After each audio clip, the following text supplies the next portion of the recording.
Before I start, I'd like to disclose the following. We are not financial advisors, nor do we provide financial advice. We are not getting paid to promote any services or product. There are two ways we get paid. For the free site, Google pays us 70% of the fee they receive from advertisers for clicked ads. And two, we accept donations, and those who donate receive a 1-year full access of the premium site. In this video, we examine Pembina Preferred and Common Stock to see which one is best. We make the decision based on today's latest data. The conclusion will change over time based on changes to Preferred and Common Stock, but the process of arriving to the decision is the same. For this video, I will use the premium site. Similar information can be found in the free site. Let's go to the Pembina Ranking page. All metrics and data analytics fields shown in this page are updated daily, Monday to Friday, based on the latest market data for Pembina. Notice the navigation buttons at the top of the page. These allow jumping to the start of each section, making it easier to compare information between each section on the page. Scroll down the page to review some of the metrics we use. Go to section Pembina Common Share Metrics. As you can see, the current yield on the common is 7.28%. In the section Pembina Overall Preferred Share Metrics, we see the following metrics. The lowest current yield is PPL PFA at 5.38%. The highest current yield is PPL PRA at 8.07%. The average current yield is 6.46%, and the 5-year reset average yield is 5.47%. Let's see the averages for the Canadian preferreds market and the pipeline sector. From the menu, select Market Review. As you can see, today's average market yield is 5.409%. Pembina's average preferred yield is about 1% higher. In the section Statistics by Sector, locate the pipeline sector. The sector has an average current yield of 5.82% and reset yield of 5.09%. Pembina is higher in both of these metrics. Let's go back to the Rank Pembina Preferreds page and the Rank Compare tool.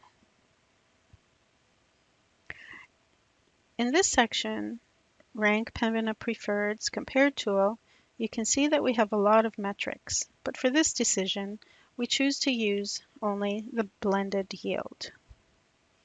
The blended yield is a projection of the average yield for the next 5 years.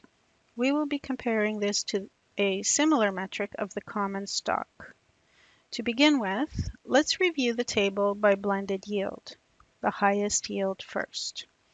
As you can see, PPLC Preferred has the following yields. The current is 7.65%, the reset is 5.22%, and the blended is 6.67%. There is a 1.43 yield drop from current to reset. In terms of the yield, you're getting 7.65% until March 2024, and then for the next 5 years you will be getting 5.22%. Of course, this is based on today's 5-year GOC rate. So the best blended yield you can expect at this point from the preferreds is 6.67% if you pick PPLC based on today's rates. Use what-if scenarios to see other projected yields for PPLC. Click the button What If Scenarios to get to this section. Sort the table by current yield. PPLC is now at the second from the top. Go to the very right of the table to see the projected yield for scenario 6. The 5-year Government of Canada bond rate is set at 1.6%. You can now see that the best case scenario is for a blended yield of 7.46%. Click on the button Common or Preferred. Here, you can see that Pembina has a history of increasing the common stock dividend by 5.7%. This is based on a 16-year history of increases starting in 2005. It ranges from a quarterly dividend of 26.1 cents in 2005 to 62.9 cents in 2020.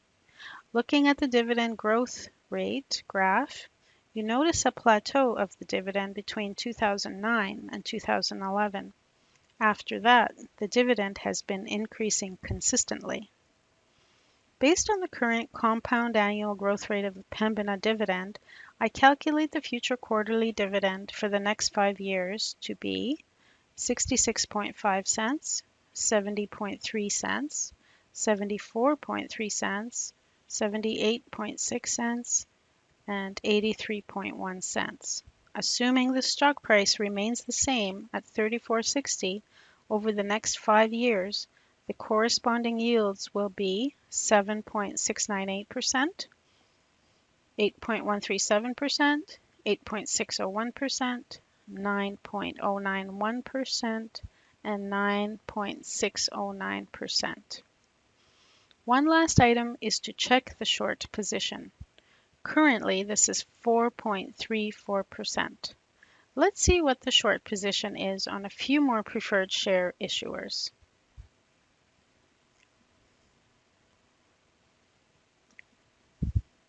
Let's look at Bank of Nova Scotia.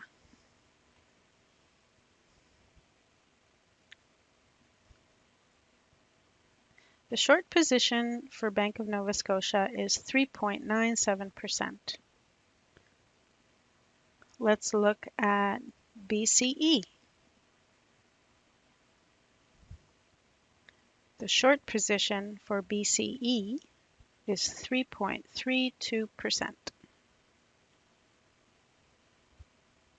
Let's look at Great-West Life.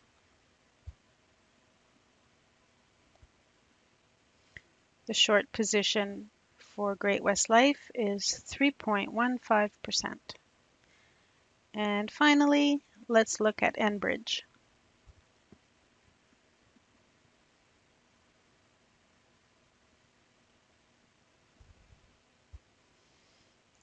The current short position for Enbridge is 3.70%. All four seem to be around the same percentages, so there are no red flags. There are many metrics that can be taken into consideration when making your decision. Each investor will assign different importance to each metric.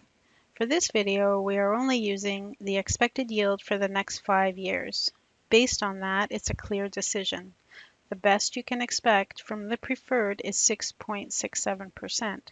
On the other hand, the common has a current yield of 7.28% and will provide you with increasing yields each year projected to be 7.698%, 8.137%, 8.601%, 9.091%, and 9.609%. And that's all. Thank you for watching and happy investing.